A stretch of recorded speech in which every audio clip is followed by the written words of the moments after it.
పొద్దున్నుంచి వేసుకున్నారా చెప్పు, ఇప్పుడు వేసుకోవట్లేదా? నైట్ ఎవరో చూడరేనా? ఇప్పుడు మీరు యూనిఫామే, మేము యూనిఫామే. పొద్దున్నుంచి మేము మీకంటే ముందే వేస్తాం. పొద్దున్న 8 గంటలకి 5 గంటల డ్యూటీ వస్తాం. సాయంత్రం 11 అవుతుంది ఇంటికి వెళ్ళేటప్పటికి. యూనిఫామ్ ఇంకో యూనిఫామ్ పెట్టుకుంటాం, యూనిఫామ్ తీసేస్తాం, ఇంకో యూనిఫామ్ వేసుకుంటాం. అవునా? మరి మీకెందుకని ఎందుకు తీసుకుని కింద పెట్టుకుంటున్నారు? ఆయన అంటాడు చవటకం పోతుందని అంటాడు. ఎలా వేసారు మీరు? ఏదో మేము వేసామన్న పేరుకి అనమాట అంతే. దానికి కానీ సరిగ్గా బటన్స్ కూడా లేవు. ఎక్కడో కింద పెట్టి మొత్తం నలిగిపోయి ఉన్నది. మొన్న ఒక ఆటో డ్రైవర్ యూనిఫామ్ వేసాడు. మీరు యూట్యూబ్లో ఆటో చూసారా? ఎలా ఉంది అయితే? బ్యాడ్జీ పెట్టుకున్నాడు, చూశారు కదా. ఈసారే ఆయనకి సన్మానం చేశారు.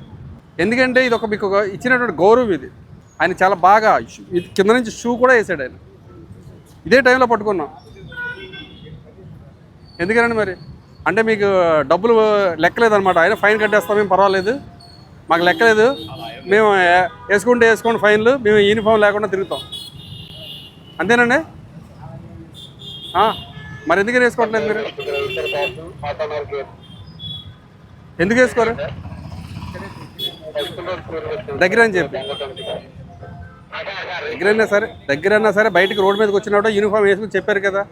ఎంవీ యాక్ట్ ప్రకారం యూనిఫామ్ లేకపోతే మీకు ఫైన్ పడుతుంది. తెలుసా తెలీదా? తెలుసు కదా. ఇంతకుముందు 100 రూపాయలు ఉండేది, ఇప్పుడు ఎంత అయింది? 1000 రూపాయలు కాదు, 335 రూపాయలు సర్ఛార్జ్. అంటే ఇంకా పెంచాలి మీ ఉద్దేశంలో. ఏది హెల్మెట్కి మనం 100 రూపాయలది ఎలాగైతే 1000 రూపాయలు అయిందో మాకు కూడా 1000 రూపాయలు చేస్తే బాగుంటుంది సార్ అనే ఉద్దేశంతో ఉన్నారు.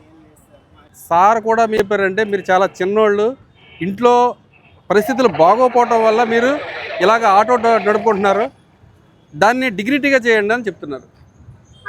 ఏదైతే మీకు యూనిఫామ్ ఉంటుందో యూనిఫామ్ వేసుకోండి. నేను ఆటో డ్రైవర్ని, తీసుకురండి, కూర్చోబెట్టండి, బ్యాడ్జ్ అది పెట్టుకోండి, నీట్గా ఉండండి.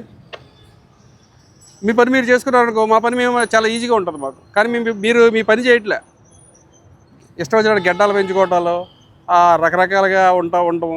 కింద నుంచి ఇప్పుడే తీసి ఇది ఏంటి సార్, ఇది స్వెట్టింగ్ స్మెల్ వస్తుంది సార్, లేకపోతే దాని మీద గ్రీజ్ అంటుకుపోయింది సార్. గ్రీజ్ ఎవరు అంటించారు? మీరు అంటించుకున్నారు. కానీ యూనిఫామ్ చూడండి ఒకసారి, మా యూనిఫామ్ చూడండి. మేము పొద్దున్నుంచి నైట్ 11 వరకు కూడా ఇలాగే ఉంటాం. ఈ క్యాప్ బెల్ట్ ఎన్ని పెట్టుకుని ఇలాగే ఉంటాం. మేము మాకు చవట పట్టేస్తున్నానో లేకపోతే కింద కాళ్ళు మంటలు వచ్చేస్తున్నానో తీయడానికి ఉండదు. మాకు ఉండవలసిందే. ఎందుకంటే మీరు మాకు ఇది చూసే గౌరవిస్తారు ఇతరా. మరి మీకు అది చూసి గౌరవం ఇవ్వాలంటే మీరు పెట్టి వేసుకోవాలి కదండి. మరి అయితే మీకు అందరికీ ఫైన్లు వేయాలి కదా. మేము వేయాలా?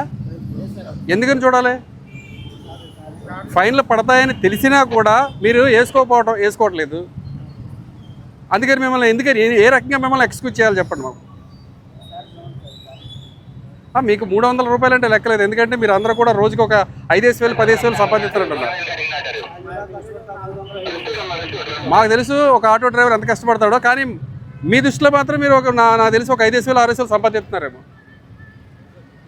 అవునండి? అందుకే మీకు 300 లెక్కలేదు. మాకు హెల్మెట్ లాగా 1000 ఫైన్ వేయండి. 1000 అయితే కట్టుకుంటాం మేము. అంత తక్కువ ఫైన్ అయితే మాకు కూడా అగౌరవపరుస్తున్నారేమో, మాకు తక్కువ ఫైన్ వేసి అనే ఉద్దేశంలో ఏమైనా ఉన్నారా? ఇది కరెక్ట్ కాదు. మరి యూనిఫామ్ వేసుకోకపోతే మాత్రం ఫైన్ కట్టుకుని వెళ్ళవలసిందే. ఒకవేళ కనుక ఎవరి దగ్గర యూనిఫామ్ ఉంటే యూనిఫామ్ వేసుకోండి. యూనిఫామ్ లేనివాళ్ళు, డ్రైవింగ్ లైసెన్స్ లేనివాళ్ళు, దాంతోపాటు ఫిట్నెస్ సర్టిఫికేట్ చెక్ చేస్తాం. Driving licence, fitness certificate, insurance, pollution, ఈ 4 చెక్ చేసి ఎవరి దగ్గర అయితే యూనిఫామ్ ఉందో వాళ్ళు వదులుతాం. యూనిఫామ్ లేని వాళ్ళకి, ఆ మిగతా డాక్యుమెంట్ లేని వాళ్ళకి అయితే ఫైన్ వేస్తాం.